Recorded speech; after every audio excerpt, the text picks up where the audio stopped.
Apakah mungkin, Saudara, koalisi baru poros Amin dan Ganjar Mahfud terwujud jika Pilpres berlangsung 2 putaran? Kami bahas sore ini bersama Direktur Komunikasi Politik TPN Ganjar Mahfud, Ahmad Baidowi, anggota Dewan Pakar TKN Prabowo Gibran, Aceh Hasan Syazili, dan Direktur Eksekutif Indo Strategik Ahmad Khairul Umam. Selamat sore, Bapak-Bapak. Selamat sore, Audrey. Assalamualaikum, Kang Aceh. Waalaikumsalam. Saya ke Mas Awi terlebih dahulu. Mas Awi, sebenarnya seberapa sering sih diskusi, kemudian ngobrol-ngobrol bareng Timnas Amin ini bersama dengan tim dari TKN Ganjar? Ya kalau diskusi secara informal kan sering kita lakukan, namanya politisi kan sering kopi-kopi darat gitu kan. Tetapi kalau secara formal kan kita menghormati proses pemilu bahwa pemilu itu nanti ditentukannya pada 14 Februari yang akan datang. Kalau ternyata pilpresnya 2 putaran maka otomatis akan membuka peluang koalisi. Itu otomatis kan nggak mungkin tidak ada koalisi baru dalam kalau terjadi 2 putaran. Nah, sejauh ini kita memang merasakan apa yang disampaikan oleh Pak Hasto bahwa baik dari koalisi Ganjar Mahfud maupun Anies Muhaimin itu kan melawan anaknya Pak Jokowi yang kebetulan menjadi presiden dan Oke. didukung oleh koalisi yang cukup besar sehingga kita ekstra tenaga untuk menghadapi koalisinya Mas Aceh dan kawan-kawan Tapi Mas ini Awi, gitu. kenapa udah mulai ancang-ancang pencoblosannya 14 Februarinya aja masih jauh nih, tapi udah ancang-ancang duluan untuk siap-siap 2 putaran? Ya namanya politik kan serba kemungkinan gitu. Kalau Ganjar Mahfud menang 1 putaran, ya enggak perlu putaran kedua. Tapi kan kita merujuk pada sejumlah hasil survei Oke. yang mayoritas menyebutkan bahwa Pilpres berpeluang 2 putaran. Nah, ketika isu itu berkembang, diperkuat oleh sejumlah hasil lembaga survei, maka kemudian ada wacana. Ya, namanya Oke. politik penuh dengan wacana. Kalau politik nggak Mas ada Awi. wacana ya sepi-sepi aja gitu. Tapi kalau wacana ini sebenarnya benar nggak sih sudah diwacanakan sejak akhir Desember 2023 kalau Sekjen PDIP Mas Hasto sudah bertemu juga dengan Mas Sudirman Said?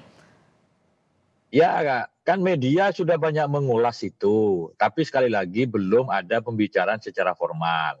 Semua sifatnya masih informal.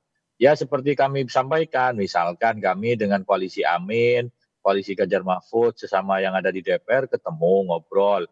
Bahkan dengan Kang Aceh ini kita di DPR sering ketemu, tetapi tidak ngobrolin Pilpres kalau dengan Kang Aceh.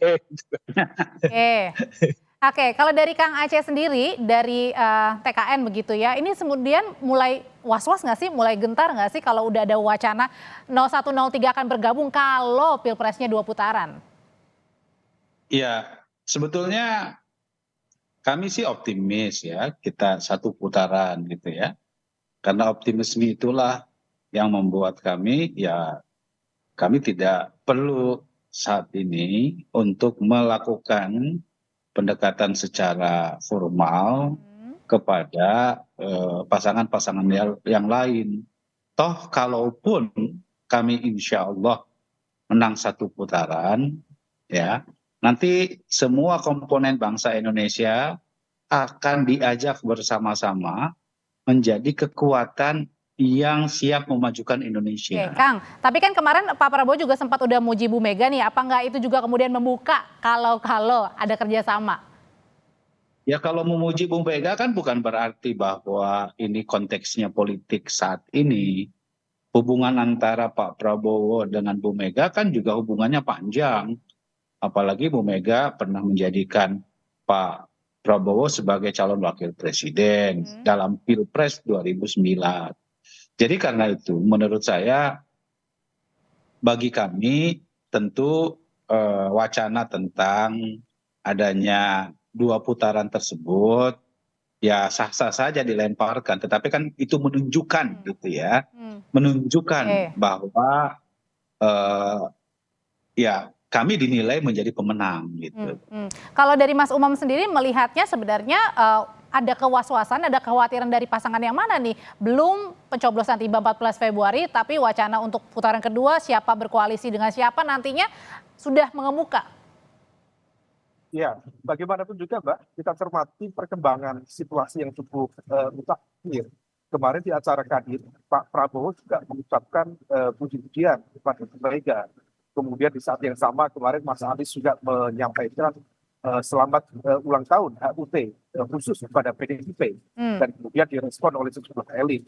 Sebenarnya ini adalah sebuah upaya penjajakan terkait dengan konteks bagaimana kemudian mengantisipasi jika terjadi putaran kedua di Pilpres.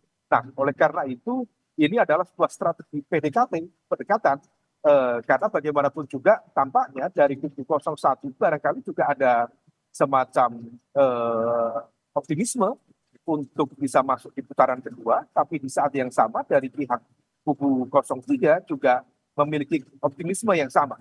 Tetapi kubu 01 dan juga kubu 03 tampaknya dipersatukan oleh sebuah common enemy, seolah kemudian ada semacam kebencian atau kejengkelan bersama kepada entitas kekuasaan yang saat ini dijalankan oleh Pak Jokowi. Sehingga kemudian ada semacam titik temu di sana. Oleh karena itu, upaya ini adalah sebuah upaya untuk mengantisipasi itu semua. Tetapi bagaimanapun juga, kalaupun itu dilakukan, tampaknya juga akan menghadapi sebuah situasi di mana ada tantangan yang cukup serius. Misalnya, pertama, Bu Mega tentu memiliki semacam ideological barrier atau resistensi ideologis ketika misalnya di kubu 01 gitu, ada Mas Umam. PKS. Nah, kemudian di kubu 03 kita tahu bahwa Bu Mega saat ini sedang marah betul kepada Pak Jokowi, meskipun kemarahan itu diekspresikan dengan unik, marah, tapi kemudian tidak mencabut dukungan kepada pemerintah Pak Jokowi. Nah, oleh karena itu, ini semuanya adalah sebuah bagian dari proses politik, dan tampaknya proses itu tetap akan dilakukan untuk membuka potensi diplomasi, negosiasi, dan kompromi kepentingan. Oke, berkaitan dengan potensi dan negosiasi itu, Mas Umam, nanti juga akan dijawab oleh Bapak-Bapak. Kira-kira siapa nih yang lolos putaran kedua ya, meskipun nanti kita harus menunggu kan ya dalam pencoblosan. Karena kan penjajakan sudah dimulai dari sekarang, jauh hari sebelum pencoblosan 14 Februari berlangsung nanti. Usai jeda, tetaplah bersama kami di Kompas Petang. Sawi, kalau tadi mengambil pernyataan sebelumnya Mas Umam nih soal common enemy, ada kesamaan common enemy ibaratnya ya, persamaan keresahan begitu ya yang dialami 1 dan juga 3, artinya besar kemungkinan kalau ada putaran kedua ini pasti akan mungkin terjadi 100% 1 dan 3 bersama. Ya, dalam politik segala sesuatu mungkin saja terjadi. Tetapi kan sekali lagi politik bukan hitungan yang matematis. Meskipun hari ini kita mengalami kekhawatiran yang sama ya, bukan common enemy lah. Kekhawatiran yang sama terhadap kontestan pemilu yang mana menjadi kompetitor kami. Ya kita tahu semua lah yang namanya Mas Gibran itu anaknya Presiden Jokowi. Nah, yang kita khawatirkan penggunaan alat-alat kekuasaan untuk kepentingan politik. Meskipun hal itu sudah dinetralisir, Pak Jokowi berkomitmen untuk menjaga netralitasnya. Nah, kami bahasakan bahwa pasangan yang diusung oleh Kang Aceh ini pasangan yang sangat kuat dibanding pasangan Amin maupun pasangan 03. Kalau kemudian ada persamaan nasib, seolah-olah persamaan nasib ya wajar saja. Tapi sejarah besar kalau misalnya 1 dan 3 bersama nih, sejarah besar ini. Biasa saja sebenarnya kalau kita kontekskan dalam pertarungan pilkada, itu koalisi antara PDI dengan PKS itu banyak terjadi. Dan sebaliknya juga koalisi P3 dengan PKS juga banyak terjadi di beberapa tempat. Di Jawa Barat kita koalisi P3 dengan Nasdem, gitu kan. Terus di sejumlah wilayah PDI juga dengan PKS. Jadi kalau kita lihat konteks lokal, itu sebenarnya tidak ada yang perlu dipertentangkan karena politik itu dinamis. Ketika ada persamaan kepentingan, saya kira koalisi itu akan terwujud, akan terbentuk. Oke, kalau dari hitung-hitungannya tim dari Prabowo Gibran sendiri, Kang Aceh itu gimana ngelihat dari tadi persamaan keresahan dari 1 dan juga 3? Begini, bagi kami tentu kami tetap akan mengusahakan, memperjuangkan agar Pilpres ini sekali putaran. Karena tentu dengan berbagai macam argumentasi ya, argumentasi objektif, argumentasi atas kepastian politik, dan saya kira masyarakat juga kan memang harus menginginkan supaya proses politik kita ini berlangsung secara lebih cepat ya. Nah, karena itu bagi kami tentu bukan sesuatu yang mustahil jika kami ya melakukan upaya untuk melakukan upaya ke arah bagaimana memastikan agar sekali putaran tersebut. Nah, bagi kami ketika kami melihat ada upaya pembicaraan antara pasangan 01 dengan 03, tentu itu sesuatu yang sah. Tentu kami itu juga banyak melakukan pembicaraan dengan kedua pasangan tersebut gitu loh. Tapi kalau yang Ya. terjadi misalnya ada 2 putaran, komunikasinya nanti dadakan atau? Tentu komunikasi itu, politik itu kan tidak ada sesuatu yang bisa dipastikan seperti yang dikatakan dari Mas Awi, matematis seperti sebuah matematis sesuatu yang pasti. Sekalipun katakanlah ya, antara capresnya Mas Awi dengan capresnya yang lain sudah melakukan pembicaraan untuk melakukan koalisi, tapi kan rakyatnya juga belum tentu, pemilihnya juga belum tentu mau untuk diajak memilih salah satu calon gitu, karena masyarakat kita kan juga memiliki akal kultural politik yang berbeda-beda juga gitu.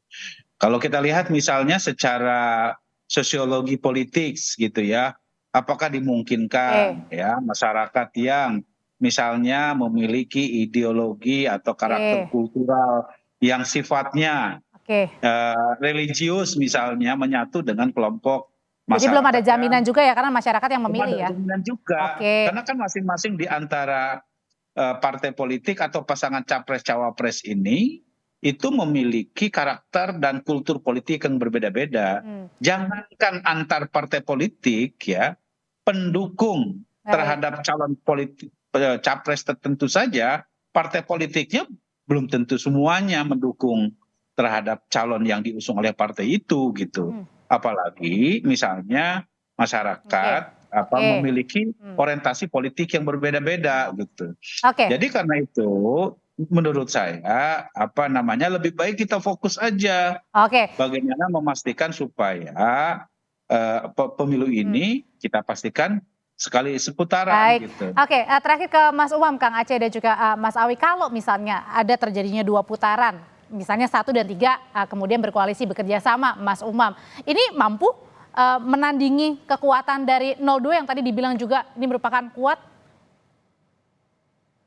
Ya, kalau 01 dan juga 03 bisa menjadi satu, tentu itu akan menjadi sebuah basis kekuatan yang cukup signifikan dan menjadi kompetitif karena di atas kertas kekuatan 02 itu memiliki 45% mesin politik berbasis kursi di parlemen.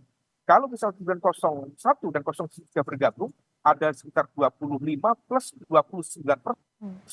Tapi masyarakatnya, Mas Umam? Bahkan lebih besar.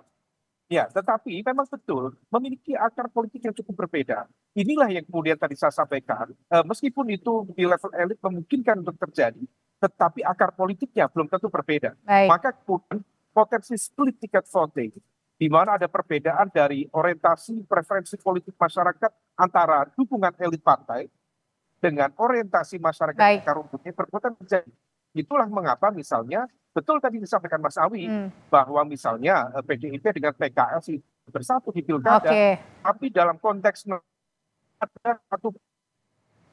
Baik kalau gitu nanti pasti dinantikan ya kalau misalnya terjadi 2 putaran nanti ya bagaimana pergerakan dari kubu masing-masing 1 dan juga 3 begitu. Terima kasih Mas Umam, Kang Aceh terima kasih, Mas Awi terima kasih, sehat selalu semuanya. Kasih ya, dadah. Ya, makasih.